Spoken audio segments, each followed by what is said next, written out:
everyone, welcome back to Sunday Live Trend. Thank you so much guys for tuning in. Well guys, I'm back again with the Mzansi soap stories, and today I'm talking about Umkhokha. This is what is expected on Umkhokha this month. Kubuka sengazuthi ke inyanga ebihanjwe nguSiphamandla inamandla kakhulu kunemithi kaMamzobe. Ama-TSS reveals ukuthi uMamzobe uzozama ezamile kodwa dololo ukumqumba phansi untatha kusa uzamcolo. Nogeli ke lo owumkhovu kaMamzobe ugabisile ngathi naye uyadunyelwa lately. On the previous episodes ufike nephenti ongasilona elamabusi, then uMamzobe ke waqala wathi uyaloya kanti ke naye useloya umuntu wrong.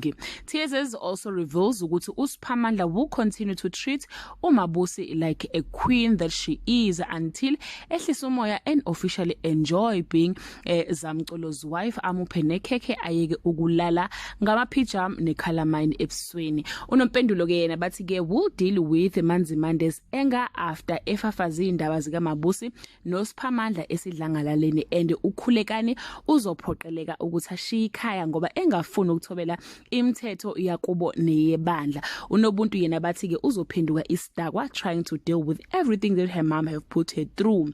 That's all I have for today. To leave your comment below and share your opinion. Bye.